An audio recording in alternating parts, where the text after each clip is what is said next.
चलिए आज से हम लोग शुरू कर रहे हैं जी करंट इलेक्ट्रिसिटी, जिसको बोलते हैं हम लोग विद्युत धारा। हेडिंग डालिएगा, एक नया यूनिट है कह सकते हैं आप ये। इसके अंदर कई टॉपिक है। यूनिट का नाम है करंट इलेक्ट्रिसिटी।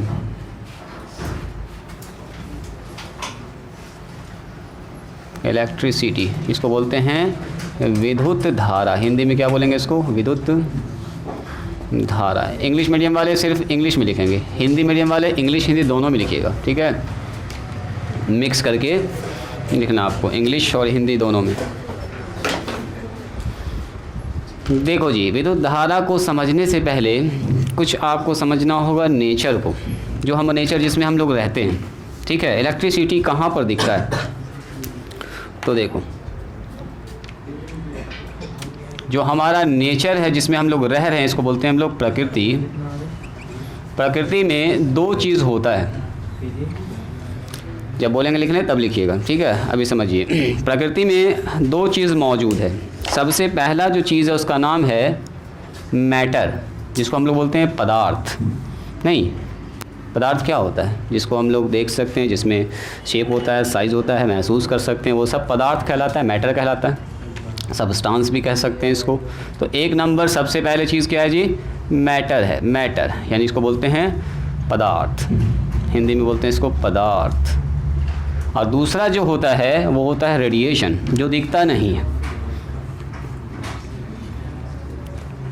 रेडिएशन इसको बोलते हैं विकिरण, हिंदी में क्या बोलते हैं इसको? विकिरण, रेडिएशन। सुनिएगा ज़रा ध्यान से। जो पदार्थ होता है ना, उसमें एक फिक्स मास होता है जी। मास मतलब बोलते हैं उसको द्रव्यमान, हिंदी में क्या बोलते हैं? द्रव्यमान। पदार्थ के अंदर क्या होता है? मास होता है, मास। हिंदी में बोलते हैं इसको द्रव्यमान। और क्या होता है? वॉल्यूम होता है इसमें। वॉल्यूम होगा, द्रव्यमान होगा तो वेलोसिटी होगा, वेग होगा, स्पीड होगा, मोमेंटम होगा, ठीक है? संवेग जिसको बोलते हैं। वॉल्यूम, आयतन, हिंदी में इसको क्या बोलते हैं? बोलिए, आयतन। मास है तो इसको अगर फेंकिएगा स्पीड होगा इसमें, एनर्जी होगा इसमें। एनर्जी तो खैर दोनों में होता है फिलहाल के लिए। यहाँ पर बोल सकते हैं मोमेंटम होगा, समवेग इसको बोलते हैं हिंदी में समवेग। द्रव्यमान गुना वेग होता है, समवेग को बोलते हैं मास गुना वेलोसिटी, है ना? तो अगर मास है किसी चीज़ में, स्पीड से अगर फेंक दीजिएगा तो मोमेंटम आ जाएगा। जैसे मान लीजिए हमारे पास कोई वस्तु है, मान लो ये है बॉल, तो इसको अगर ऐसे फेंक देंगे इसके तरफ तो चोट नहीं लग जाएगा। और जितना स्पीड से फेंकेंगे उतना ज़्यादा मोमेंटम के साथ जाकर टकराएगा, है ना? मान लो इसको दीवार पे धीरे से फेंकेंगे तो पता नहीं चलेगा, तेज़ से फेंक दिया तो स्पीड और मास इसके पास जितना, उसी हिसाब से मोमेंटम ज़्यादा होगा, तो ज़्यादा जाकर टकराएगा तो ज़्यादा वर्क करेगा। तो और दोनों ही में मास है, वॉल्यूम है और मोमेंटम है। इन सब के साथ साथ इसमें क्या होता है? बोलिए एनर्जी। एनर्जी मतलब कार्य करने का इसमें क्षमता है जी। ऊर्जा, इसको हिंदी में बोलते हैं हम लोग ऊर्जा। ऊर्जा इसमें होगा, एनर्जी इसके अंदर है, वर्क कर सकता है ये सब चीज़। अच्छा, यहाँ भी एक चीज़ है जिसको ये हम लोग को दिखता है, ये हम लोग देख सकते हैं, है ना? जैसे मोबाइल है, जैसे पंखा है, जैसे ये बेंच है, ये सब क्या है? मैटर ही ना है। मैटर, सबके पास अपना अपना एनर्जी है, सबके पास एनर्जी है, सबके पास कुछ ना कुछ वॉल्यूम है। शेप और साइज़ भी होगा यहाँ पर, शेप होगा, साइज़ होगा, सब कुछ होगा यहाँ पर। अच्छा, रेडिएशन जो है ना, रेडिएशन के पास कोई मास नहीं होता है जी। नो मास, नो वॉल्यूम। मास नहीं तो वॉल्यूम नहीं, नो वॉल्यूम। दिखता नहीं है ये रेडिएशन, आपको दिखेगा नहीं। जैसे आप मोबाइल से बात करते हैं, टावर से आपका मोबाइल कनेक्ट है, जैसे अभी मेरा मोबाइल वहाँ पर रखा हुआ है तो इसका कनेक्शन टावर से जुड़ा हुआ है। जैसे कोई आदमी कॉल करेगा तुरंत बजने लगेगा, तो यानी कि यहाँ से और वहाँ तक कुछ ना कुछ तो कनेक्शन है, जो हमको दिख नहीं रहा है लेकिन कनेक्शन उसका है। जैसे हम यहाँ से बोले हेलो, तो कहीं ना कहीं तो मेरा आवाज़ यहाँ से निकल के टावर के पास गया होगा, और टावर से फिर दूसरे मोबाइल के पास जा रहा है, तो इसके मोबाइल के और टावर के बीच में एक कनेक्शन है। तो वो कनेक्शन किससे है? रेडिएशन से, विकिरण से, जो हमको नहीं दिख रहा लेकिन कनेक्शन है ना? ये बात जो है 100% यकीनी है कि कनेक्शन कुछ ना कुछ तो है। जब तक कनेक्शन नहीं होगा तब तक हम बात नहीं कर पाएंगे, भले हमको नहीं दिख। जैसे यहाँ पर हवा है, हम लोग सांस ले रहे हैं, दिख रहा है। लाइट है, लेकिन क्या हम लोग देख पा रहे हैं? लाइट को हम लोग नहीं देख पाते हैं। लाइट जो एनर्जी का सोर्स है, देख नहीं पा रहे हैं, लेकिन वो जिस वस्तु पर पड़ता है वो देखने योग्य उसको बना देता है, विजिबल बना देता है। लाइट को आप नहीं देख पाते, है ना? किसी चीज़ को देखने के लिए क्या क्या ज़रूरी है? बोलिए तो कोई आदमी। अगर मान लो हम एक वस्तु को देखना चाहते हैं तो उसके लिए क्या क्या होना चाहिए? आँख होना चाहिए, एकदम सही कहा ये। और दूसरा बोलो, आँख हो और लाइट ना हो तब, जैसे सबके पास अभी आँख है और सब बॉल बंद कर दें हम, दिखेगा? कोई किसी को देख पाएगा? पता नहीं चलेगा कौन कहाँ बैठा हुआ है, क्या बोल रहे हैं सर, क्या पढ़ा रहे, क्या बोर्ड वाले, कुछ नहीं समझ में आएगा। अब मान लो खूब लाइट है, आंखें नहीं आदमी को, आंखें बंद कर लिया, या कोई आदमी सोया हुआ, उसको दिखेगा कुछ भी क्या हो रहा नहीं हो रहा? तो किसी चीज़ को देखने के लिए क्या चाहिए हमको? लाइट भी चाहिए, और क्या चाहिए हमको? और क्या चाहिए बोलो? आँख भी होना चाहिए। तो लाइट और आई जो है, eye and light are complementary to each, एक दूसरे का पूरक है, मतलब एक दूसरे के बिना अधूरा है। पढ़े होंगे आप लाइट वाले चैप्टर में। तो मास और वॉल्यूम रेडिएशन में नहीं होता है, लेकिन इसके पास क्या होता है बोलिए? एनर्जी होता है। क्या होता है बोलिए? एनर्जी, मतलब कार्य कर रहा है, वर्क कर रहा है, रेडिएशन है। अभी आसपास हमारे रेडिएशन बढ़ा हुआ है, मोबाइल जो चल रहा है, बात जो हम लोग कर रहे हैं, तो सब रेडिएशन है इसके अंदर, लेकिन दिख नहीं रहा हमको, इसमें कोई मास और कोई वॉल्यूम नहीं होता है। तो एनर्जी हमारे पास इसमें भी है। इसमें क्या होता है? वाइब्रेशन होता है, वाइब्रेशन। इसमें क्या होगा? वाइब्रेशन, यानी कि इसको बोलते हैं कंपन करके यहाँ से वहाँ तक वाइब्रेट करेगा, ये हवा को वहाँ जाके कनेक्शन बनाएगा, फिर वहाँ से वाइब्रेट करके दूसरी जगह देगा, तो इसमें होता है वाइब्रेशन होता है। इसमें क्या होता है बोलो? एनर्जी होता है। इसमें क्या होता है? तो मास भी है, वॉल्यूम भी है, मोमेंटम भी है, एनर्जी इसमें भी है, एनर्जी उसमें भी है, दोनों ही वर्क कर रहा है जिसमें हम लोग रह रहे हैं। यानी कि मैटर जो हम लोग को दिखता है, रेडिएशन जो हम लोग को नहीं दिखता। ज़रा सा पहले इसको लिखे तो बढ़ते हैं अभी आगे। धीरे धीरे हम आपको कनेक्ट करेंगे अभी उस जगह पर, इस जगह पर आएंगे। 2 क्लास में मेन इस टॉपिक पर आ जाएंगे, इलेक्ट्रिसिटी पर। आज लगभग चार्ज के बारे में आज हम आपको बता ही देंगे, चार्ज तक तो आज पहुंच ही जाएंगे। शेप एंड साइज,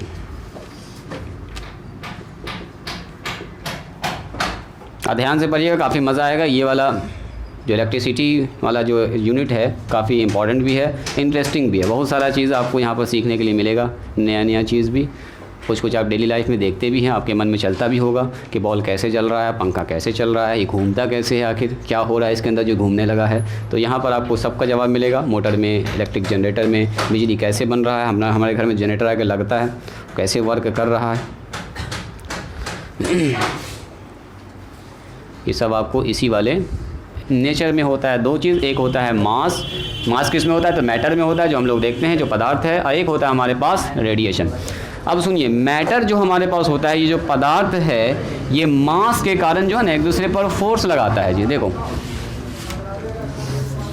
एक और भी यहाँ पर आप ऐड कर सकते हैं, एक और हमारे पास होता है चार्ज। चलो आगे चल के डिस्कस करेंगे भी। देखो,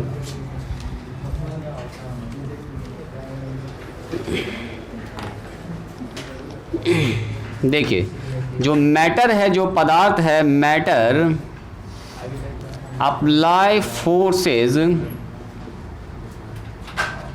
टू ईच अदर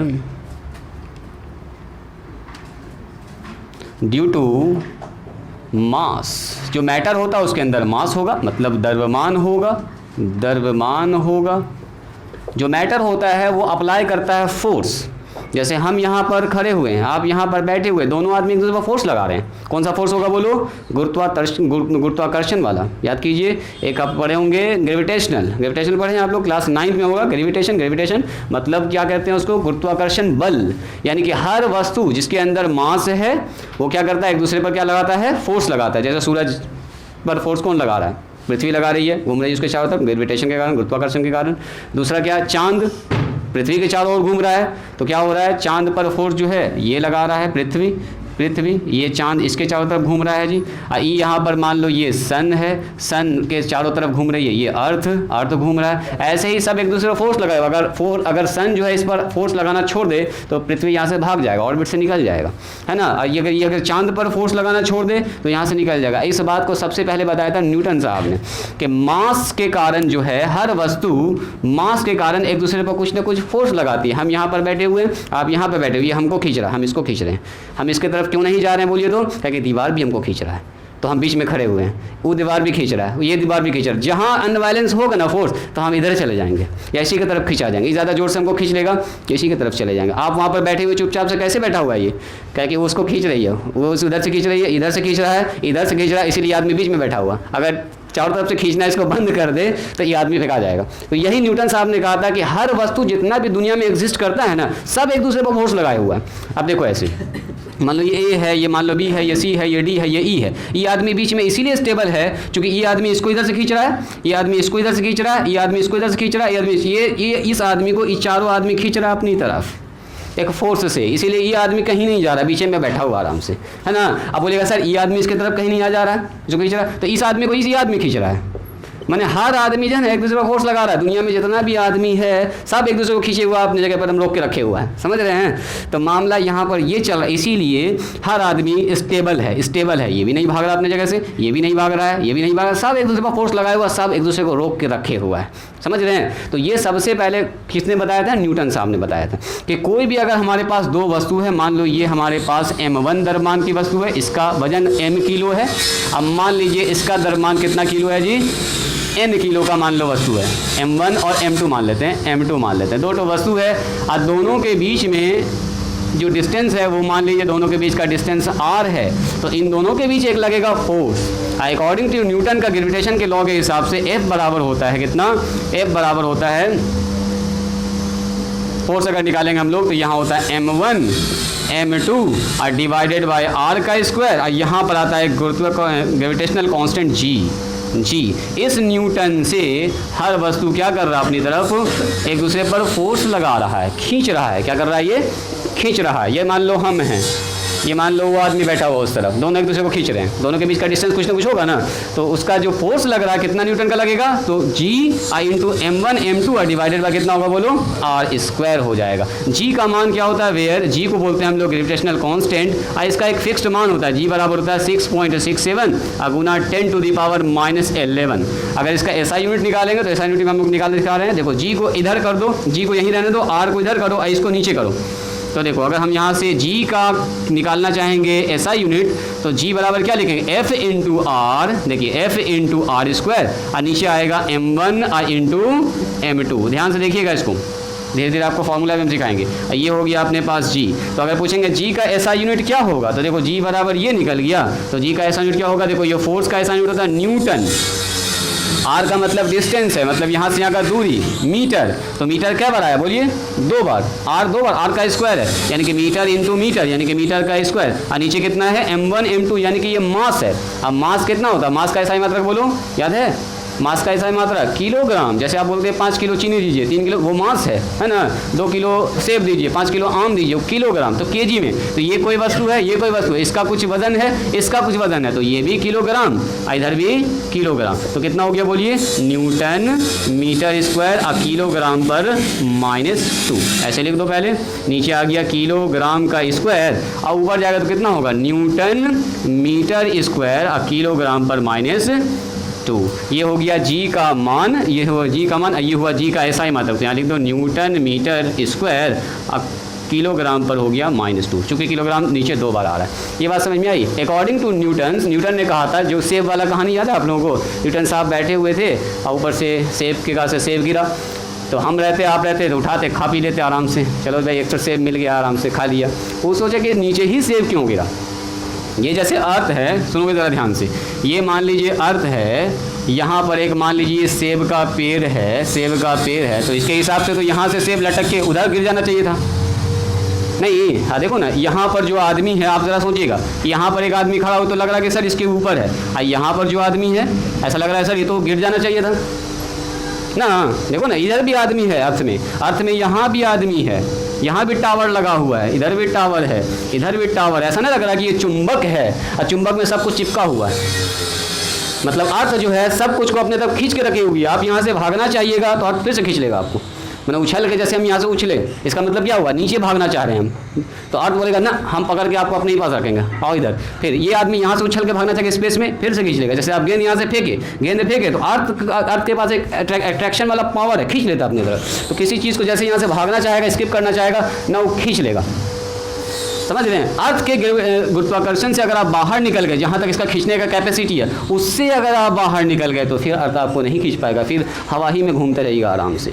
जो रॉकेट वगैरह लॉन्च किया जाता है, स्केप वैल्यू, उसको बोलते हैं स्केप वेलोसिटी, पलायन वेग से। जब किसी वस्तु को इतना स्पीड से फेंक दिया जाए अर्थ के ग्रेविटेशनल फोर्स भी उस पर काम ना करे, एकदम गनगना के एकदम आगे निकल गया। 1 सेकंड में 11.2 किलोमीटर पर सेकंड, 1 सेकंड में 11.2 किलोमीटर चला जाए। मतलब यहाँ से जमालपुर जितना दूर है 3 किलोमीटर और ऐड कर दो, 8 8 3 11, मतलब 1 सेकंड हम बोले यहाँ से ऐसे को 1 सेकंड आदमी यहाँ से एकदम जमालपुर गनगना के पहुँच गया। उतना स्पीड से फेंक दो किसी आदमी को, सीधा निकल जाएगा पृथ्वी के ग्रेविटेशनल फोर्स से बाहर और आराम से ऊपर तैरता रहेगा, भले जिंदा न बचेगा, इतना दूर से फेंकोगे तो हाथ पर टूट जाएगा उसका। रॉकेट वगैरह जो लॉन्च किया जाता है इसके वेलोसिटी से एकदम गनगना के ऊपर चला जाएगा आदमी, ऊपर में अपना तैरता रहेगा। तो कहने का मतलब ये हुआ कि हर चीज़ एक दूसरे को खींच रहा है। उसी तरह से अर्थ जो है, यहाँ से जो सेब गिरा, न्यूटन साहब देखे सेब इधर का है गिरा भाई, तो इधर इसलिए गिरा होगा कि कोई ना कोई तो उसको खींचा होगा ना, कोई ना कोई इसको खींचा होगा। तो कोई ना कोई इसको खींचा, तो इसको खींच कौन रहा? बाहर तो कोई बैठा हुआ था नहीं कि डोरी से बैठ कैसे खींच रहा था, नहीं। तो बोला कि अच्छा, तो इसका मतलब ये अर्थ जो है हर चीज़ को अपने तरफ क्या हो रहा है, खींच रहा है। इसीलिए यहाँ वाला पानी आपको ऐसा लगता है ये जो समुंदर में पानी है ये बह कहीं नहीं जा रहा नीचे स्पेस में, क्योंकि पानी को भी पकड़े हुआ अर्थ, किसी को नहीं छोड़ रहा है। चुंबक के जैसे ना, मान लो गोल चुंबक है, उसमें इधर लोहा चारों तरफ चिपका हुआ, लोहा को ऐसे करके ऐसे छोड़ो अब फिर छोड़ दो तो ऊपर जाके चिपक जाएगा। वैसे ही अर्थ हम लोग को पकड़े हुआ, हम इसको छोड़ना भी चाहेंगे ना अर्थ को न छोड़ पाएंगे। एक तो पैर उठा लेंगे, एक तो पैर तो ठीक है, और दोनों पैर उठाएंगे तो फिर से खींच लेगा अपनी तरफ। मतलब समझो ना, ये चुंबक है, नीचे चुंबक है जिससे हम लोग छोड़ नहीं सकते, निकल नहीं सकते। जैसे चुंबक मान लीजिए हमारे पास है, अब निकालते हैं उसको, गोल चुंबक है, देखो ऐसे गोल चुंबक है, यहाँ पर मान लीजिए, यहाँ पर मान लीजिए लोहा चिपका हुआ। अब पावरफुल चुंबक है, जैसे इसको खींच के यहाँ से हम हटाना चाह रहे हैं, अच्छा छोड़ा था, फिर जाकर उसी पर चिपक गया। उसी तरह से अर्थ भी एक मैग्नेट ही है, 12 में जाके पढ़िएगा, earth is itself a magnet. Earth भी एक मैग्नेट है, जिससे नॉर्थ पोल है इसमें साउथ पोल है, इससे electric field line, magnetic field lines निकलता है ऐसे करके। ये सब 12 क्लास में आप पढ़िएगा। अर्थ भी एक चुंबक ही है जिसमें हम लोग सब चिपके हुए हैं, उसको छोड़ के भागना चाहेंगे नहीं भाग पाएंगे। तो न्यूटन ने देखा था क्या, यहाँ से सेब गिरा, नीचे ही क्यों गिरा कि नीचे किसी ने तो उसको खींचा होगा, और उसको खींचने वाला कौन आदमी है बोलो, यही है अर्थ। अर्थ आदमी नहीं है जिस पर हम लोग रह रहे हैं, वो अर्थ है, ठीक है। तो अर्थ हर चीज़ को अपने तरफ क्या है, खींचे हुआ है। तो कहा कि आखिर ये किस फोर्स से खींच रहा है। देखो एक आदमी यहाँ से छोड़ा गया, धीरे धीरे गिरा, एक आदमी अगर यहाँ से खींचेगा उसको तो क्या होगा, उस पर ज़्यादा फोर्स लगेगा। तो कहा गया कि जो फोर्स लगता है दो वस्तुओं के बीच, अच्छा अर्थ जैसे मास के, दो मास के बीच में फोर्स लग रहा है, दो मास के बीच में फोर्स लग रहा है। तो ये आदमी है यहाँ पर, मान लो ये आदमी छोटा सा है और ये अर्थ है, तो अर्थ का मास बहुत ज़्यादा है और इस आदमी का मास क्या है, सेब का मास बहुत कम है। तो कहने का मतलब क्या हुआ कि जैसे वो अभी हमको खींच रहा है, हम भी उसको खींच रहे हैं, लेकिन दोनों अभी बराबर फोर्स लगा, इसलिए अपनी जगह पर रुके हुए हैं, अपनी जगह पर रुके हुए हैं। लेकिन इसका मास इतना ज़्यादा है ना, इसके बड़ा होने की वजह से इसका फोर्स बहुत ज़्यादा हो गया, जिसकी वजह से ये इसको बहुत तेज़ी से खींच लिया अपनी तरफ। ये भी खींच रहा है अपनी तरफ, वो छोटा वाला जो सेब था, सेब भी खींच रहा था अपने, सेब के पास पावर नहीं खींचने का उतना ज़्यादा, इसीलिए सेब खिंचा गया उसके तरफ। अरे मान लो एक तो बच्चा हमको खींचा और हम बच्चा को खींचे, तो कौन को खींचेगा बोलो, तो हम ही ना बच्चा को खींच लेंगे। तो वही मामला है कि सेब भी इसको खींच रहा था, पृथ्वी को बोला था आओ मेरे तरफ, लेकिन पृथ्वी इतना पावरफुल, इतना ज़्यादा इसके पास पावर है कि हम बोले हम आएंगे तुम्हारे पास, तुम आओ मेरे पास, खींच लिया उसको, समझे। तो न्यूटन साहब ने देखा, न्यूटन ने सोचा कि अच्छा ये जो जा रहा है तो कुछ ना कुछ तो फोर्स लगा रहा होगा। तो कहा कि जो फोर्स लग रहा है, मान लो पहला वस्तु m1 है, दूसरा वस्तु m2 है, तो दोनों के बीच में जो फोर्स लगेगा वो कितना लगेगा, m1 × m2, दोनों के मास के प्रोडक्ट का डायरेक्टली प्रोपोर्शनल होगा। इसको बोलते हैं हम लोग डायरेक्टली प्रोपोर्शनल होगा। देखो F is directly proportional to m1 m2, the force between two body जिसका मास हमारे पास m1 एंड m2 है is directly proportional to product of their magnitude, उसके फोर्स के मैग्नीट्यूड का डायरेक्टली प्रोपोर्शनल होता है, और inversely proportional to the square of distance between their centre. देखिए इसका जो सेंटर है, मान लो इसका सेंटर A है, इसका सेंटर मान लीजिए B है, तो इसके बीच कुछ ना कुछ तो दूरी होगा, उस दूरी का क्या होता है, इनवर्सली प्रोपोर्शनल का स्क्वायर। जितना दूरी कम होगा उतना फोर्स ज़्यादा लगेगा, जितना दूर होगा वस्तु उतना फोर्स कम लगने वाला। तो आप बोलिएगा सर चार्ज बढ़ाते बढ़ाते इलेक्ट्रिसिटी इस पर कैसे चले आए, क्योंकि इसी के जैसा मिलता जुलता लॉ दिया था, एक तो नाम था कुलाम साहब। तो कुलाम ने इसका लॉ दिया था कि दो चार्ज के बीच में भी फोर्स लगता है, और उसका जो फॉर्मूला है इसका जो फॉर्मूला एकदम बिल्कुल मैच करता हो, इसीलिए हम आपको डिटेल में इसको बता रहे थे। तो ये हुआ matter can apply force to each other due to mass. तो according to Newton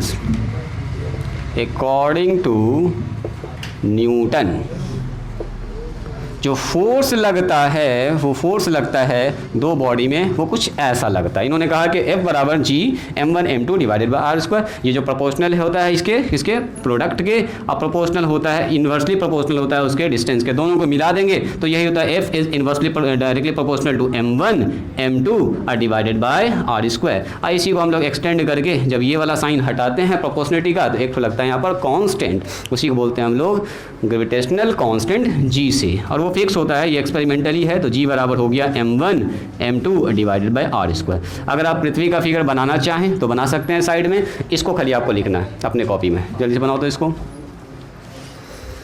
Hindi medium वाले लिख सकते हैं, जो वस्तुएं हैं वो एक दूसरे पर फोर्स लगाती हैं द्रव्यमान के कारण। इसको लिखिए हिंदी मीडियम वाले, दो वस्तुएं एक दूसरे पर हमेशा फोर्स लगाती हैं द्रव्यमान के कारण। अकॉर्डिंग टू न्यूटन के हिसाब से जो फोर्स लगता है वो m1 m2 divided by R square के बराबर होता है। हिंदी मीडियम वाला लिखिए,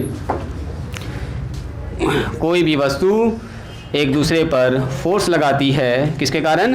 द्रव्यमान के कारण। लिखिए, दो वस्तुएं एक दूसरे पर द्रव्यमान के कारण फोर्स लगाती है, उनके बीच लगा force according to Newton's laws of gravitation को कहते हैं। न्यूटन के गुरुत्वाकर्षण का नियम ये है, फॉर्मूला F बराबर G m1 m2 divided by R square. Hindi medium में लिख रहे हैं कि लिख दें इसको, जल्दी बोलिए।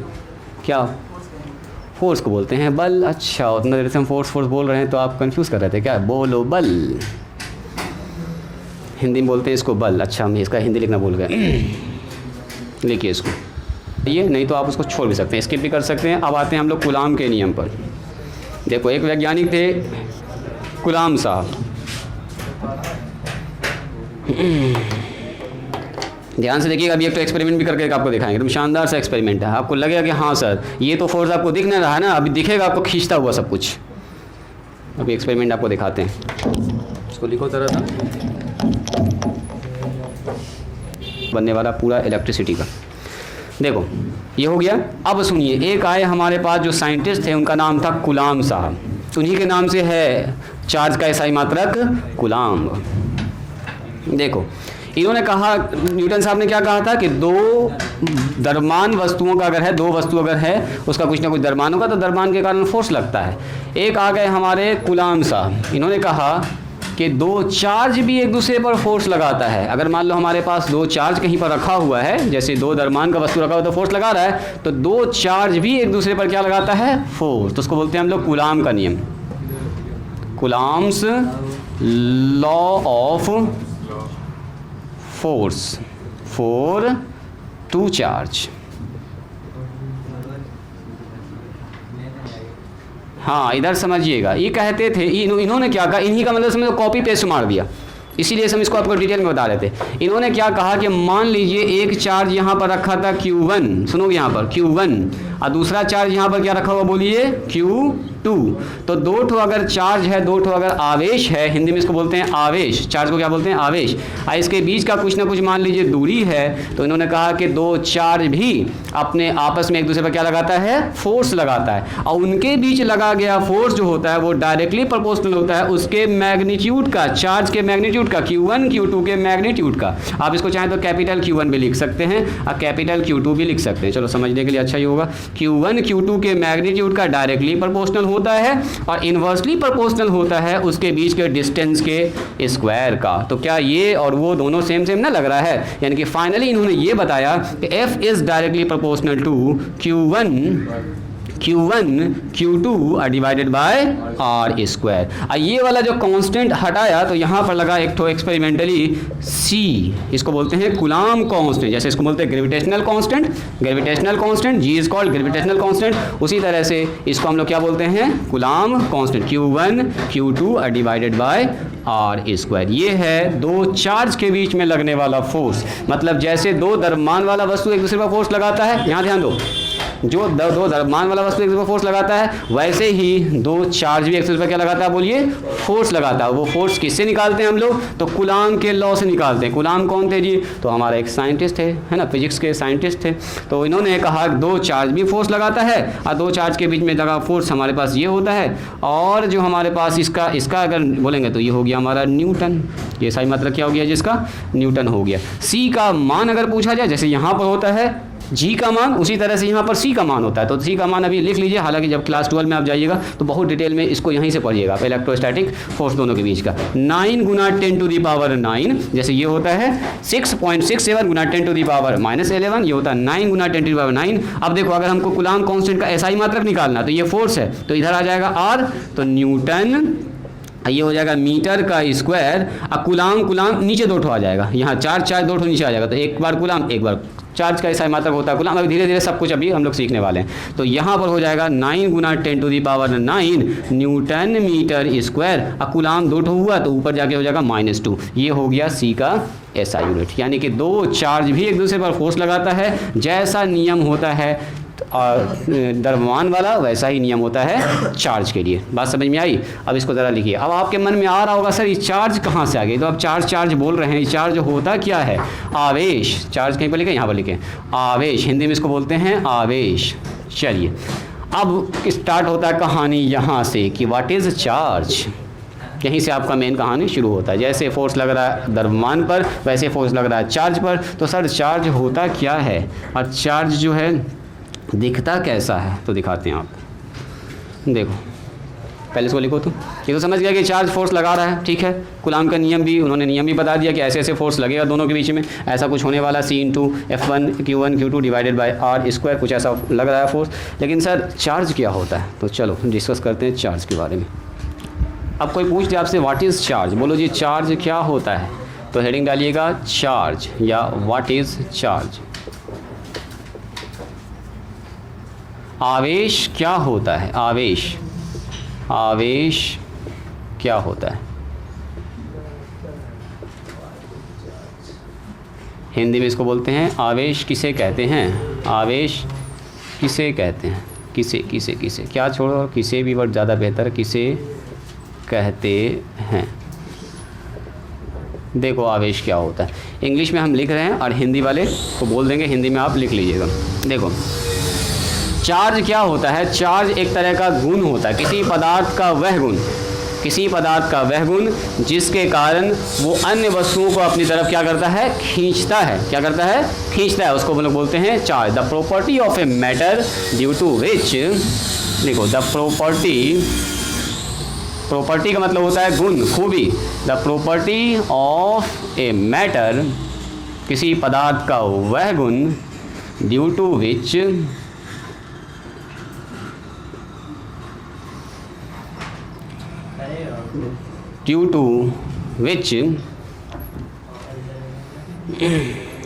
क्या कुछ प्रॉब्लम है? कौन? क्या कर रहे हो जी लड़का?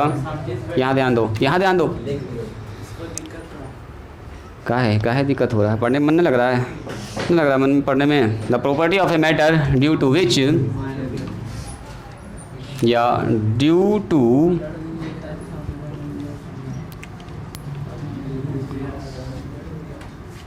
which apply due to, ये सेंटेंस ठीक नहीं लगता। The property of a matter due to which can apply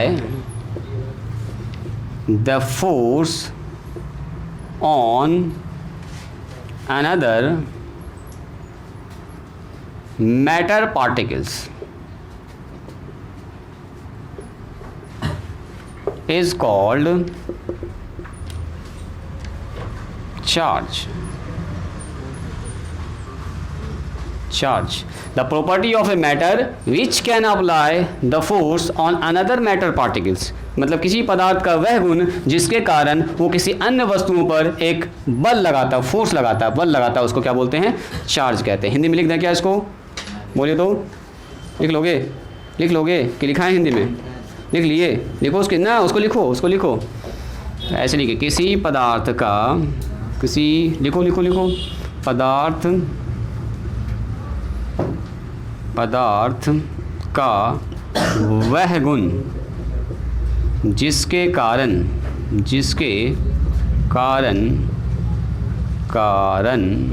वह अन्य वस्तुओं पर, गप ना करो, यहाँ ध्यान दो, वस्तुओं पर बल लगाता है, बल लगाता है, आवेश कहलाता है, आवेश कहलाता है। लिख लिए?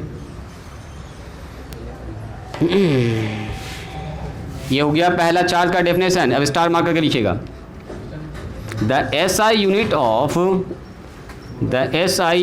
ऑफ चार्ज, चार्ज का जो एसआई यूनिट होता है इज कूलाम, कूलाम होता है। एसआई यूनिट जो चार्ज का होता है वो कूलाम होता है। And it is denoted bye, इसको हम लोग सी से डिनोट करते हैं, है ना। अगर 1 कूलाम होगा तो 1 सी लिख देंगे। दूसरा पॉइंट लिखिएगा, तीसरा पॉइंट, डिनोटेड बाय सी। ये सब तो आप अपने से लिख सकते हैं हिंदी वाले। चार्ज का एसआई यूनिट, एसआई मात्रक कूलाम होता है, लिखिए इसको अपने से लिखिए। एंड इसे सी द्वारा सूचित किया जाता है। चलिए, चार्ज इज, जो चार्ज होता है, charge is an scalar quantity. ये भी पूछता है ऑब्जेक्टिव में, चार्ज कैसा क्वांटिटी है, कैसी राशि है, तो बोलेंगे आवेश एक अदिश राशि है। हिंदी में इसको बोलते हैं आवेश एक अदिश राशि, अदिश जिसमें दिशा वगैरह कुछ ना होता, मैग्नीट्यूड सिर्फ होता है, अदिश राशि है। आप पढ़े होंगे सदिश राशि, अदिश राशि, थोड़ा थोड़ा हम आपको भी बता देंगे, राशि होता है। एक तो पॉइंट अगर और लिखेंगे तो आप लिख सकते हैं, आगे चल के इसको हम लोग पढ़ेंगे ही डिटेल में। एक पॉइंट अगर यहीं पर हम ऐड करा दें, एक कूलाम आवेश बराबर होता है 625 गुना 10 पर पावर 16 इलेक्ट्रॉन्स। हालांकि अभी इलेक्ट्रॉन्स वगैरह मैंने आपको नहीं बताया है, धीरे धीरे जैसे जैसे आगे बढ़ेंगे वैसे वैसे ये सब निकालेंगे भी। एक कूलाम बराबर होता है 625 गुना 10 पर पावर 16 इलेक्ट्रॉन्स। एक कूलाम आवेश मतलब कहीं पर अगर एक कूलाम आवेश है तो मतलब ये इतना इलेक्ट्रॉन के बराबर, समझो इतना इलेक्ट्रॉन उसके अंदर कटोरा में रखा हुआ है। देखो तो पहले इसको नहीं लिखाता है, देखो इंग्लिश में ऐसे लिखाता है ना, ऐसे कूलाम्स लॉ। हिंदी में लिखेंगे तो कूलाम का नियम, बी साइलेंट होता है, कूलाम का, कूलाम ऐसे, है ना। ठीक है, तो एक कूलाम बराबर कितना होगा बोलो, एक कूलाम बराबर कितना हो जाएगा 625 गुना 10 पर पावर 16 इलेक्ट्रॉन्स। अब सारा इसको सीखते हैं, सुनिए। कहता है कि the property of a matter, किसी पदार्थ का वह गुण विच कैन अप्लाई, जो अप्लाई कर सकता है the force on another matter. मतलब क्या कहता है कि चार्ज एक गुण है। क्या है? चार्ज एक गुण है। मतलब अगर वो गुण किसी मैटर में मौजूद होगा तो वो किसी और वस्तु को अपनी तरफ क्या करेगा? खींचेगा। जैसे ये गुण आपको दिखेगा ना सर, आंख से इसको देख सकते हैं, चार्ज कैसा दिख रहा है, कैसा इसका आंख कान नाक है, ये सब नहीं दिखेगा। चार्ज कैसा है? चार्ज एक खूबी है, एक गुण है। जैसे आपके अंदर ईमानदारी, क्या ईमानदारी को आप देख सकते हैं? ये एक ऐसा क्वांटिटी जिसको आप नाप नहीं सकते, देख नहीं सकते, है ना। आप सच बोल रहे हैं कि झूठ बोल रहे हैं, कैसे पता चलेगा? क्या उसको नापने का कोई पैमाना है? क्या उसको हम देख सकते हैं? हाँ, नहीं देख सकते। उसी तरह से चार्ज को देखा नहीं जा सकता, ये किसी प्रॉपर्टी, किसी मैटर का खूबी है, विशेषता है, गुण है। तो क्या है? The property of a matter which can apply force. हाँ, इसका खूबी दिखेगा आपको। जैसे कोई आदमी ईमानदार है तो ईमानदारी से बातचीत करेगा, मामला में गड़बड़ नहीं करेगा तो दिखेगा कि हाँ भैया ये ईमानदार है। लेकिन कितना ईमानदार है कैसे पता चलेगा? क्या कोई नापने का पैमाना है? क्या आप देख के बता सकते हैं वो आदमी कितना ईमानदार है? तो बोलेंगे कोई मैटर अगर चार्ज होगा तो वो क्या करेगा? It can apply force on another particle. अगर कोई वस्तु किसी दूसरे पार्टिकल को अपनी तरफ खींच रहा है तो बोलेंगे सर उसके अंदर चार्ज है। उसके अंदर क्या बोलो? चार्ज है। मतलब वो चार्ज है। और अपनी तरफ नहीं खींच रहा है तो बोलेंगे उसके अंदर चार्ज नहीं है। यहां सुनिएगा, तो किसी पदार्थ का वह गुण जिसके कारण वह अन्य वस्तुओं को अपनी तरफ खींचता है या बल लगाता है, उसको क्या बोलते हैं हम लोग? आवेश कहते हैं। आवेश का जो ऐसा यूनिट होता है वो होता है जी कूलाम्ब, और and it is denoted by C. इसको हम लोग सी से डिनोट करते हैं। कहाँ पर जी? सही बात है, यहाँ पर 18 नहीं होगा, 16 होगा। 6.25 लिखेंगे तब 18 लिखेंगे। तुम लोग लगता है वो देख लियो, 6.25 लिखा होगा वहाँ पर। देखो जब इस टॉपिक पर आएंगे तो डिटेल में पढ़ेंगे। अभी हम इसको ऐसे याद रखें, 625 गुना 10 पर पावर 16। अगर ऐसे लिख रहे हैं, देखो ये टॉपिक मतलब ये दूसरा टॉपिक, अभी हम इसको नहीं लिखाना चाह रहे थे लेकिन फिर भी लिख दिए। 6.25 गुना 10 तब यहाँ 18 लिखाएगा, 2 डेसिमल इधर ना आ गया तो 18 इलेक्ट्रॉन्स ऐसा लिखा होगा वहाँ पर। और अभी हम लिखे 625। अब देखो ना, इसी को हम यहाँ से उड़ा देंगे, नीचे आ गया 100, 2 ठो जीरो और कट जाएगा, इसका तो 16 ही नहीं बचेगा। 18 से 2 जीरो गायब हो गया, तो 16। वहीं बैठो, पीछे बैठो। तो कहने का मतलब क्या हुआ, the SI unit of charge is, क्या बोलेंगे इसको, कूलाम बोलेंगे। कूलाम का एसआई मात्रक and it is denoted by C, charge is an scalar. अब देखो, स्केलर क्वांटिटी का मतलब होता है अदिश राशि। अदिश राशि का मतलब होता है एक ऐसी राशि जिसके अंदर मैग्नीट्यूड होता है, डायरेक्शन से कोई मतलब नहीं है। जैसे पूछेंगे, बोलो जी जोहेब हाइट तुम्हारा कितना है, तो बोलेगा सर 5.5 फीट, 6 फीट, यही सर ना बोलिएगा। क्या 5.5 फीट उत्तर, 5.5 फीट दक्षिण, नॉर्थ में, साउथ में कुछ मतलब बनता है। अम्मी बोलेगी जाओ जी 1 किलो चीनी लेके आओ, चीनी वाले को क्या बोलिएगा, 1 किलो चीनी दीजिए उत्तर डायरेक्शन में, नॉर्थ डायरेक्शन में, 1 किलो चीनी दीजिए दक्षिण डायरेक्शन में। मतलब ये होता है बहुत सारा क्वांटिटी ऐसा होता है जिसको पूरा रिप्रेजेंट करने के लिए सिर्फ एक नंबर चाहिए हमको, मैग्नीट्यूड। आपका हाइट कितना है, टाइम कितना हो रहा, 3:30 बजे सर, क्या घंटा से आप मेरे पास पढ़ रहे हैं, 1 घंटा से, 1 घंटा उत्तर से पढ़ रहे हैं, क्या मतलब हुआ, 1 घंटा नॉर्थ डायरेक्शन में पढ़ रहे हैं सर, मतलब कोई मीनिंगलेस मतलब नहीं बनता। जैसे टाइम है ना, डिस्टेंस, कहाँ से कहाँ तक जा रहे हैं जी, इतना डिस्टेंस चले, कोई ज़रूरी नहीं है। लेकिन कुछ क्वांटिटी ऐसा होता है जिसमें मैग्नीट्यूड भी होता है एंड डायरेक्शन भी होता है। सबसे अच्छा एग्जांपल है फोर्स। जो फोर्स आप देखते हैं, जो बल लग रहा है, देखो जी, जब भी फोर्स लगेगा तो उसके साथ एक मैग्नीट्यूड भी होगा, एक डायरेक्शन। जैसे हम बोर्ड पर ऐसे फोर्स लगा रहे हैं, देखो ऐसे, फोर्स क्या होता है, पुश करना किसी चीज़ को, पुल करना, अपनी तरफ खींच रहे हैं या पुश कर रहे हैं, उसको धक्का मार, देखिए ये ऐसे, जैसे धक्का मार रहे हैं, पुश कर रहे हैं, तो बोर्ड के इनवर्ड द बोर्ड लग गया। जैसे हम यहाँ पर खड़े हुए हैं, देखो जमीन की तरफ फोर्स लगा रहे हैं नीचे, तो डाउनवर्ड द अर्थ, है ना, हर वस्तु जमीन की तरफ खींच रहा है। देखो जमीन अपनी तरफ हर वस्तु को खींच रहा है, फोर्स लगा रहे हैं। जैसे देखो ये है ना, ये जमीन अपनी तरफ इसको खींच रहा है, बोलो ये नीचे क्यों नहीं जा रहा है, क्योंकि हम जो है इसको रोके हुए हैं। अभी जैसे हटाएंगे देखो नीचे चला गया, इसका मतलब कोई तो इसको खींच रहा था, कौन रोका हुआ था, मेरा हाथ। देखो हम ऐसे करके रोके हुए थे, ये नीचे फोर्स लगा रहा है लेकिन ये नीचे नहीं जा रहा, बोलो क्यों नहीं जा रहा, मेरे हाथ की वजह से। हम देखो जैसे हटाएंगे खट से नीचे चला जाएगा, यानी कि नीचे जाके गिर जाएगा। मतलब ये नीचे ज़मीन इसको खींच रहा था लेकिन यूँ नहीं जाती है। कोई कैंची नीचे जाना चाह रहा है लेकिन नहीं जा पा रहा, क्यों नहीं जा पा रहा बोलिए, क्योंकि टेबल के ऊपर रखा हुआ। अभी जैसे टेबल नीचे से हटाएंगे, कैंची किताब उताब सब भड़बड़ा के नीचे चला जाएगा, है ना। तो कहने का मतलब हर वस्तु नीचे की तरफ फोर्स लगा रहा है, उस फोर्स को हम लोग बोलते हैं वेट। जैसे आप पढ़े होंगे, थोड़ा हल्का सा हम आपको यहाँ पर हिंट कर देते हैं, उसको बोलते हैं weight of the body. Weight एक होता है जी मास, देखो एक होता है मास, खाली किलोग्राम बोल दिया, केजी बोल दिया, खेल खत्म है, 3 किलो चीनी, 5 किलो चीनी। एक होता है वेट, वेट इसको बोलते हैं भार, हिंदी में इसको बोलते हैं जी भार, इसको बोलते हैं द्रव्यमान, और वो हुआ भार। भार क्या होता है, मान लो ये टेबल है, देखो ये मान लो हमारा यही टेबल है, बेंच है, ये ऐसे करके टेबल है, इस पर एक ठो मान लो ये ब्लॉक रखा हुआ है, देखो ये ब्लॉक ऐसे करके रखा हुआ है, लकड़ी का मान लो एक टुकड़ा ऐसे रखा हुआ है ब्लॉक। ये ब्लॉक नीचे नहीं गिर पा रहा, बोलो क्यों, इस टेबल की वजह से, इस टेबल की वजह से। लेकिन ये ब्लॉक नीचे की तरफ एक फोर्स लगा रहा है, नीचे जाना चाह रहा है लेकिन जा नहीं पा रहा, बोलो क्यों नहीं जा पा रहा, क्योंकि यहाँ पर सर इसको रोके हुआ है, ये सरफेस को रोके, जैसे इस सरफेस को हटाएंगे खट से नीचे आ जाएगा। कितना फोर्स लगा रहा है, तो ये फोर्स जो होता है ये F बराबर होता है mg, the mass Guna gravitational acceleration, इसको बोलते हैं जी, जिसका आप थोड़ा पढ़े होंगे क्लास 9th में। इसका मान होता है जी का मान 9.8 मीटर पर सेकंड स्क्वायर, ये पढ़े होंगे आप गुरुत्वाकर्षण वाले एक्सरसाइज में। तो mg यही इसको बोलते हैं वेट। इस फोर्स को ही W से लिखते हैं, तो बोलेंगे wait of the body.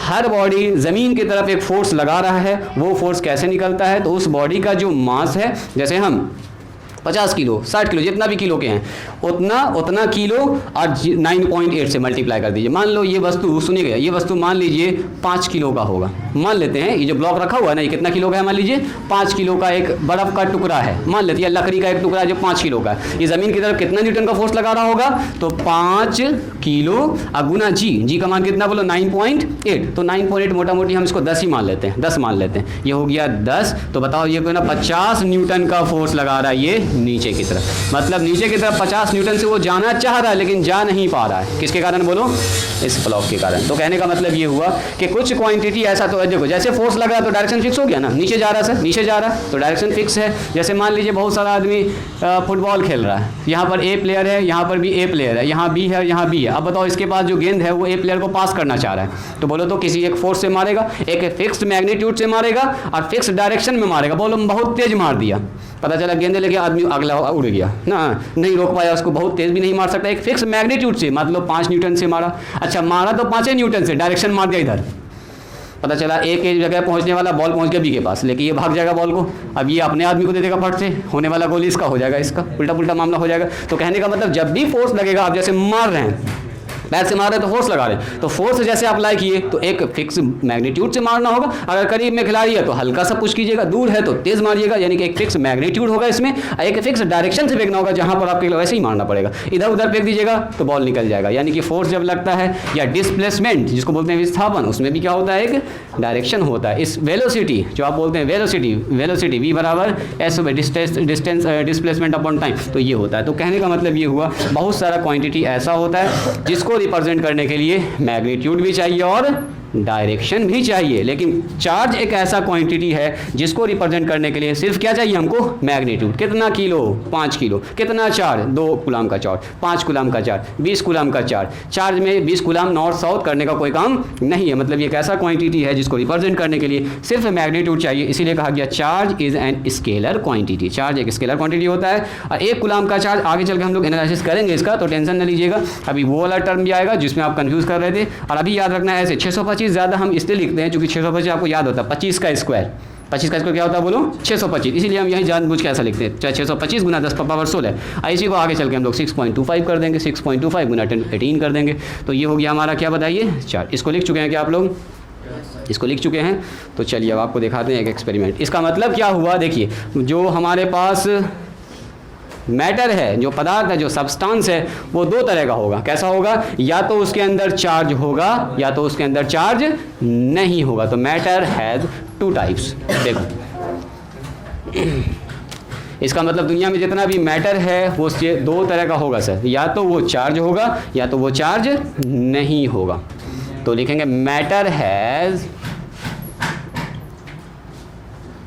2 state. Matter 2 स्थिति में होगा, या तो होगा वो चार्ज, देखो चार्ज होगा, या क्या होगा बोलो, नॉट चार्ज। तो नॉट चार्ज को हम लोग बोलते हैं अनचार्ज।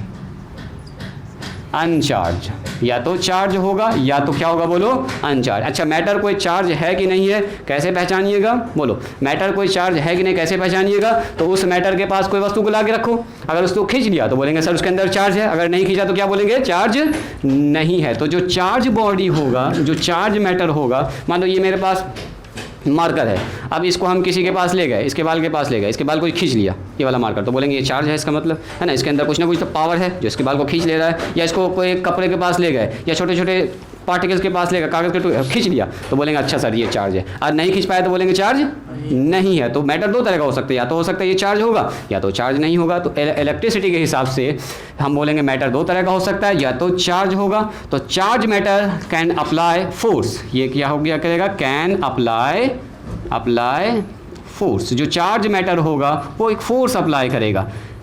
ये अट्रैक्शन भी हो सकता है, अट्रैक्शन ही हो जाए, अट्रैक्शन यानी कि आकर्षण यहाँ पर होने वाला, खींचेगा ये कोई चीज़ को। ये होगा डोंट अप्लाई फोर्स, ये फोर्स अप्लाई नहीं कर, don't apply force to another matter, don't apply force. चलो इसको लिखो जल्दी से, डायग्राम बनाइए और लिखेंगे एक मैटर होगा चार्ज और दूसरा क्या होगा जी, अनचार्ज। एक चार्ज होगा एक होगा अनचार्ज। चार्ज मैटर जो होगा वो अपनी तरफ वस्तुओं को खींचेगा जी। कैसे खींचता है, मान लीजिए ये हमारे पास एक रॉड है और ये हमारा मान लीजिए ये चार्ज है और यहाँ पर पार्टिकल रखा हुआ कागज़ का टुकड़ा, ये अपनी तरफ इसने इसको खींच लिया तो क्या हो रहा है, ये इसका मतलब ये कैसा है, ये चार्ज है, ये चार्ज है, खींच रहा अपनी तरफ। ये नहीं खींच पा रहा है, जैसे ये है यहाँ पर मान लीजिए ये हमारे पास फिर से रॉड है, मान लीजिए स्क्वायर रॉड है, यहाँ पर पार्टिकल सब रखा हुआ है, चुपचाप से बैठा हुआ है, खींच नहीं पा रहा है, नॉट चार्ज, ये चार्ज नहीं है। फिगर भी बना लीजिएगा नीचे में, यहाँ पर अट्रैक्शन हो रहा है, वहाँ पर अट्रैक्शन नहीं हो रहा, नो अट्रैक्शन। फिगर बना दीजिए जल्दी से।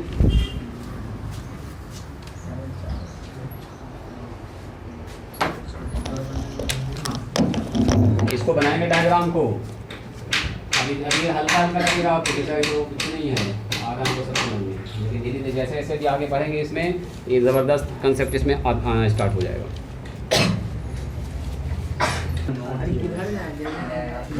देखो मैटर को चार्ज कैसे किया जाता है, पहले इसको समझते हैं, उसके बाद आ रहे हैं उस पर। पहले सीखेंगे तब ना कि कैसे चार्ज। रुक जाओ, अभी रुक जाओ, तुरंत अभी आ रहे हैं। देखो how to charge a matter, matter को चार्ज कैसे करेंगे, how to charge a matter. किसी मैटर को चार्ज करने का जो ना तरीका होता है 3। ये चार्ज है कि नहीं है वो तो बाद में देखेंगे, छोड़ दो, अब इसको छोड़ ना, ये चार्ज बाद में देखेंगे। इसको चार्ज कैसे करेंगे, सर सॉकेट में डाल दीजिए, मोबाइल है ये चार्जर लगा दीजिए, चार्ज हो जाएगा। ये बॉडी है ना जी, ये प्लास्टिक है, चार्ज कैसे करेंगे, आग में डालते हैं इसको, नहीं। देखो चार्ज करने का 3 तरीका है, बताते हैं आपको। किसी भी मैटर को, एक तरीका तो अभी जस्ट आपको दिखा देंगे आपके सामने हम चार्ज करके इसको, बोलिएगा हाँ सर इसमें तो चार्ज आ गया, जादू हो गया। देखो और 2 तरीका और धीरे धीरे जैसे आगे बढ़ेंगे सीखेंगे। सबसे पहला चार्ज करने का तरीका इसको बोलते हैं रबिंग, रगड़ के किसी चीज़ को एकदम रगड़ दो 100 बार, एकदम चार्ज हो जाएगा। ये इतना चार्ज हो जाएगा, इतना इलेक्ट्रॉन्स में आगे चल के पढ़ेंगे जब इलेक्ट्रॉन थ्योरी में इसको चिपकाएंगे तो अगर किसी चीज़ को रगड़ देंगे तो ये चार्ज हो जाएगा। तो चार्ज करने का सबसे पहला तरीका क्या है, बाय रबिंग। यहाँ ध्यान से देखिएगा, रबिंग, रगड़ कर चार्ज करेंगे इसको, घस घस के, है ना जी। अगला जो चार्ज करने का तरीका इसको बोलते हैं चालन मेथड से, कंडक्शन मेथड से, इसको बोलते हैं बाय कंडक्शन। सटा के एक दूसरे में कांटेक्ट में सटा दिया, इसको बोलते हैं कंडक्शन मेथड से, चालन मेथड से, चालन विधि। ये नीचे ही लिख देते हैं चालन। यहाँ पर क्या होने वाला बताते हैं, ओहो चालन विधि भी लिख सकते हैं, घर्षण विधि भी लिख सकते हैं, रगड़ना घर्षण वही मामला, सब एक ही है। अच्छा दूसरा एक और मेथड है तीसरा, इसको बोलते हैं बाय इंडक्शन। ये मेथड आप जाके 12th क्लास में फिर से पढ़िएगा एक बार, ठीक है। इंडक्शन मेथड, इंडक्शन, ये इसको कंडक्शन कहते हैं, इसको इंडक्शन के बिना टच किए, इसको हिंदी में बोलते हैं प्रेरण ना होता है, बिना टच किए। देखते हैं मोटिवेशन जो स्पीकर वगैरह आता है, बिना टच किए बिना छुए सबको रुला देता है, सब रोने लगता है, सब हंसने लगता है, नहीं देखते हैं ऐसा ऐसा चुटकुला छोड़ता है तो टच नहीं कर रहा न कुछ बोल रहा है आपको कि हंसो जी, ऐसा तो कुछ बोल रहा है कि गाला आपका खींच रहा है कि हंसो, तो आपको बोल के ऐसा मोटिवेट कर देता है तो आप हंसने लगते हैं। उसको बोलते हैं प्रेरण करना, प्रेरित कर दिया आपको, प्रेरण विधि। बिना टच किए चार्ज कर देंगे, अगले आदमी को चार्ज कर दिया जाएगा, अगला आदमी को मोटिवेट कर दिया जाएगा, उसी को बोलते हैं प्रेरण मेथड से। तो सुनिए, सबसे पहला है क्या, बाय रबिंग। एक आदमी को पकड़िए और दूसरे आदमी को उसके ऊपर रगड़ दीजिए।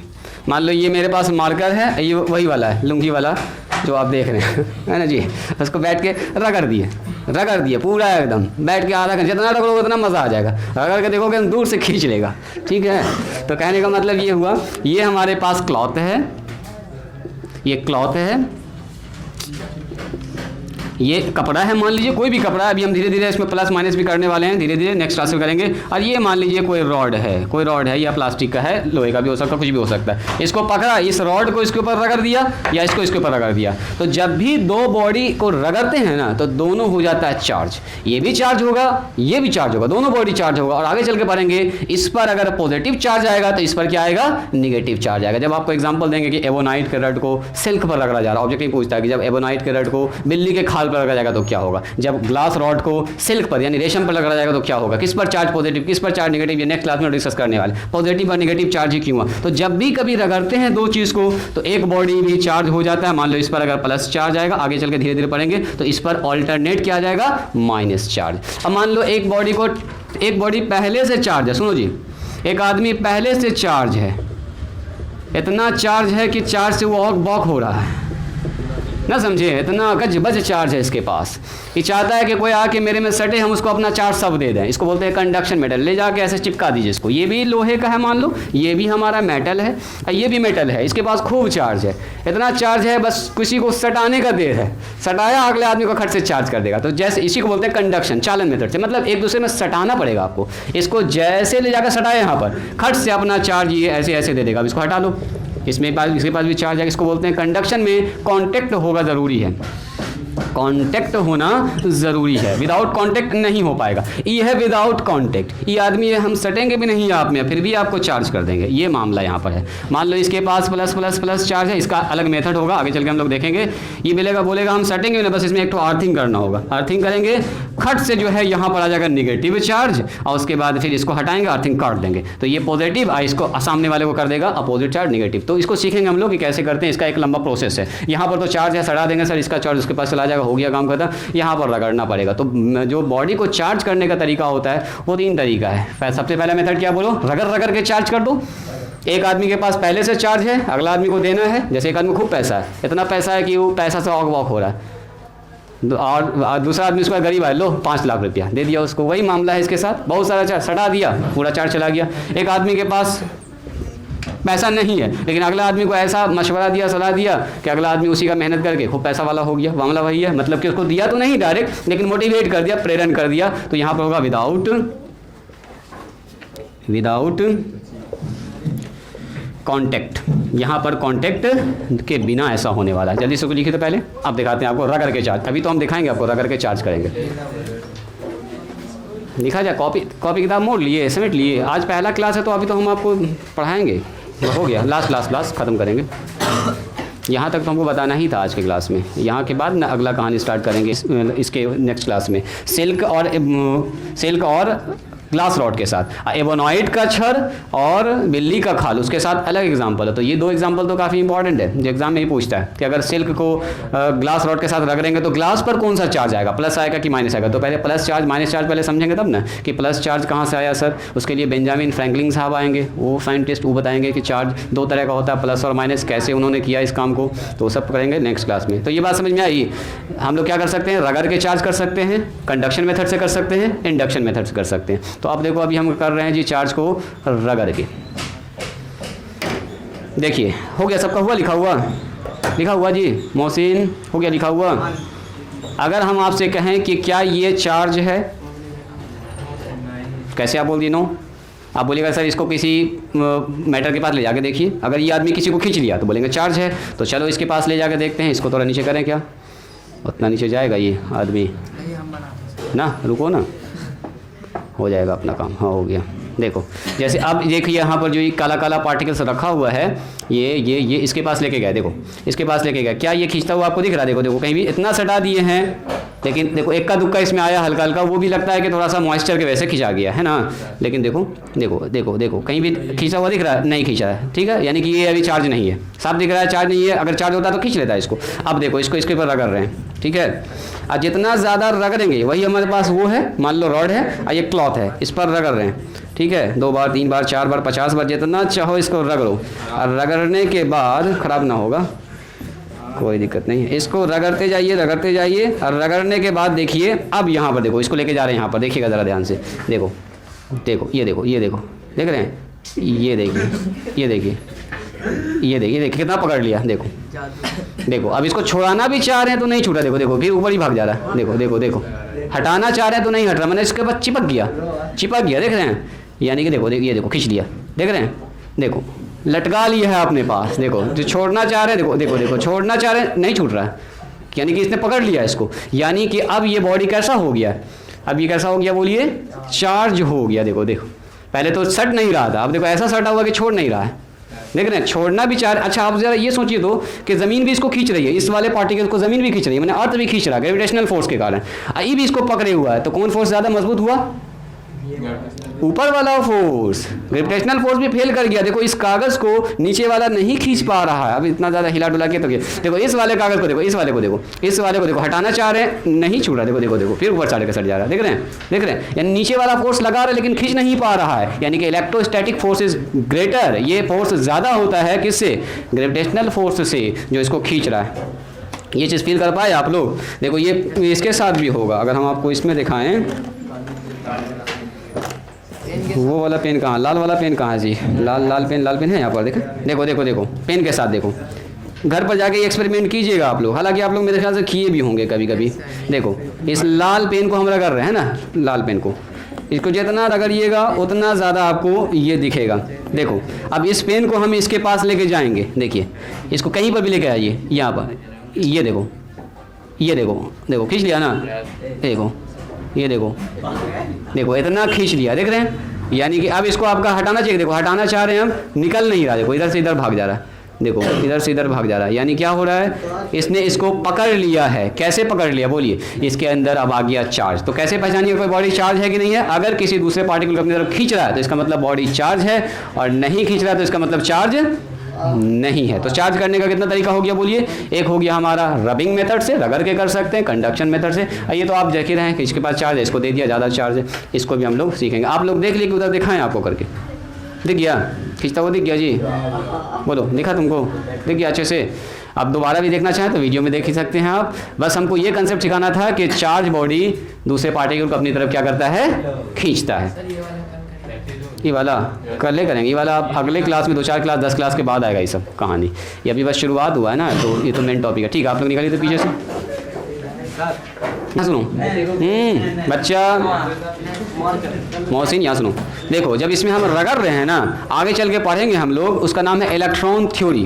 क्या पढ़ेंगे, इस चार्ज को जितना चार्ज बोल रहे हैं ना, सबको जाके इलेक्ट्रॉन के साथ चिपका देंगे। मतलब जिसमें रगड़े, सुनो लाओ इसे मेरे पास लाओ, जब इसको रगड़े ना इसमें तो क्या हुआ, देखो इसके पास भी इलेक्ट्रॉन है, हर पार्टिकल पर इलेक्ट्रॉन प्रोटॉन न्यूट्रॉन, इसके पास भी इलेक्ट्रॉन है। तो जब इसको रगड़े ना तो इसका कुछ इलेक्ट्रॉन टूट के इसके पर आ गया, तो इसमें इलेक्ट्रॉन ज़्यादा हो गया, इसमें इलेक्ट्रॉन क्या हो गया, कम। तो इस पर आ गया पॉजिटिव निगेटिव चार्ज। इलेक्ट्रॉन जहाँ जाएगा निगेटिव चार्ज आएगा, इलेक्ट्रॉन कम हुआ तो पॉजिटिव आ जाएगा। तो ये भी चार्ज होगा, ये भी चार्ज होगा। जब भी दो वस्तु को रगड़ा जाता है तो पहला वस्तु भी चार्ज होगा, दूसरा वस्तु भी चार्ज होगा, दोनों ही चार्ज होगा। एक के पास प्लस आएगा तो एक के पास इलेक्ट्रॉन बढ़ जाएगा, दूसरे के पास इलेक्ट्रॉन घट जाएगा। तो एक तो पॉजिटिवली चार्ज, एक तो नहीं। तो दोनों को जब आप सटाइएगा तो ये भी खींचेगा, अगला वस्तु भी खींचेगा। तो आगे चल के हम लोग पूरे चार्ज जितना बता रहे हैं, इस सारे चार्ज को कनेक्ट कर देंगे जाके इलेक्ट्रॉन के साथ, सबको चिपका देंगे। चार्ज ज़्यादा होने का मतलब इलेक्ट्रॉन ज़्यादा। बोलो इसका एग्जाम्पल, इस वाले का आगे चल के पढ़ेंगे इसको, अभी ज़्यादा दिमाग इस पर न लगाना है।